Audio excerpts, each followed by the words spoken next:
مولاي صل وسلم دائما ابدا مولاي صل وسلم دائما ابدا على حبيبك خير الخلق كلهم.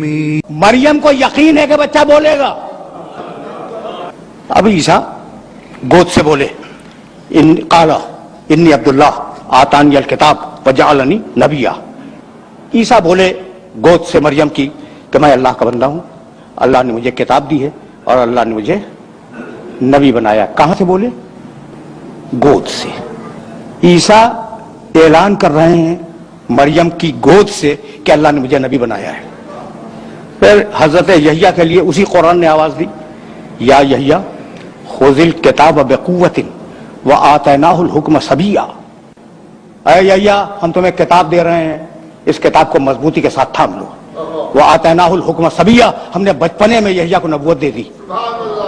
پروردگار عیسیٰ کو بچپنے میں نبوت دیتا ہے مریم کی گود میں، یحییٰ کو بچپنے میں نبوت دیتا ہے. یہ جو کائنات کا سب سے بڑا نبی ہے اسے 40 برس تک انتظار کروایا.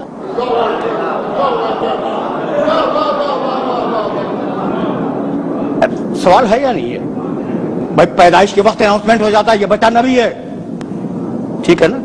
تو وہ جو میرے نبی کے مقابلے میں ذرا کم نبی ہیں، کم رتبے کے نبی ہیں، انہیں کسی کو بچپنے میں دے دی، کسی کو ماں کی گود میں نبوت دے دی. اسے 40 برس انتظار. تو بھائی بات جانتے ہو کیا ہے؟ اب ایک بات سنو اور اب مجھے اجازت دے دو.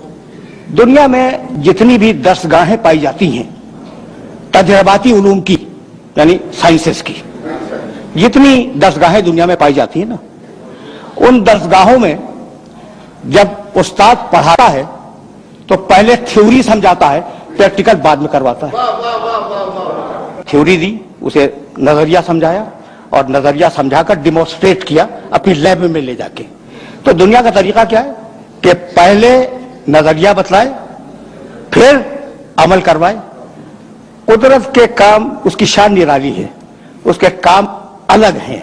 تم کرتے ہو پہلے نظریہ بتلاؤ پھر عمل کرواؤ. ہم اس کا الٹا کریں گے، پہلے محمد سے 40 برس عمل کروائیں گے اور پھر قرآن کا نظریہ نازل کریں گے. اب دونوں کو ملا کے دیکھ لو، جیسا میرا محمد ویسا قرآن، جیسا قرآن ویسا محمد.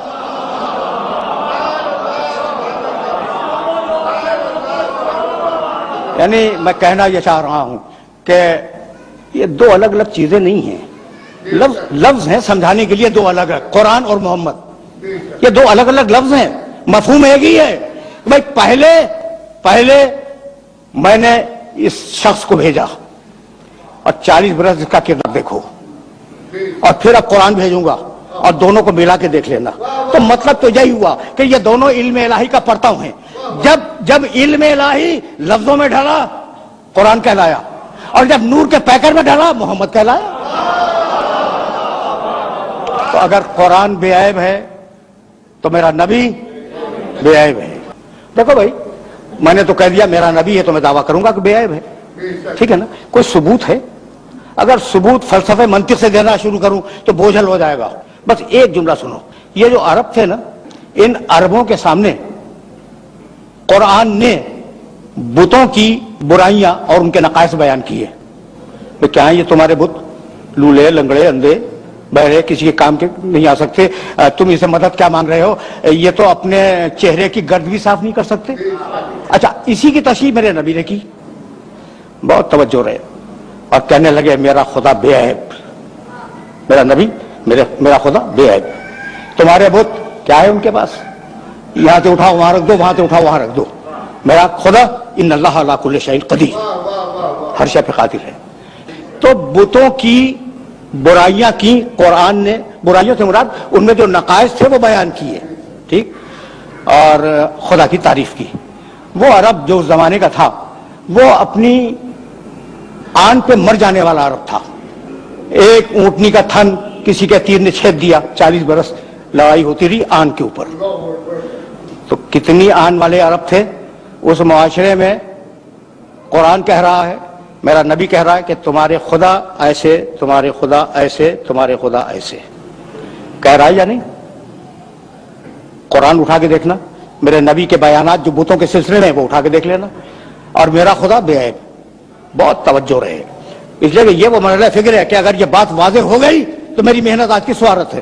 اچھا بھائی، تو ناک پہ مر جانے والا عرب، گھمنڈی عرب کہتا نا کہ مسلمانوں کے رسول 100 عیب تم نے ہمارے خداؤں میں نکالے، لاؤ اپنے خدا کو۔ بھائی وہ عرب کہتے تو کہ تم نے ہمارے بتوں میں 100 عیب نکال دیے، لاؤ کم سے کم 10 تو ہم بھی نکال دیں گے، ورنہ ہمارا ارادہ تو یہ ہے کہ تم نے 100 عیب ہمارے بتوں میں نکالے ہیں، 400 عیب تمہارے خدا میں نکالیں گے۔ کسی نے چیلنج کیا؟ پڑھ کے بولتا ہوں خدا کی قسم کسی عرب کا چیلنج موجود نہیں ہے کہ اپنے خدا کو لاؤ تو ہم اس میں عیب نکالیں گے۔ بھائی بتلانا یہ تھا کہ اتنا بے عیب رسول بھیجا ہے کہ پہلے اس میں عیب تلاش کرو، مجھ تک بعد میں آؤ گے۔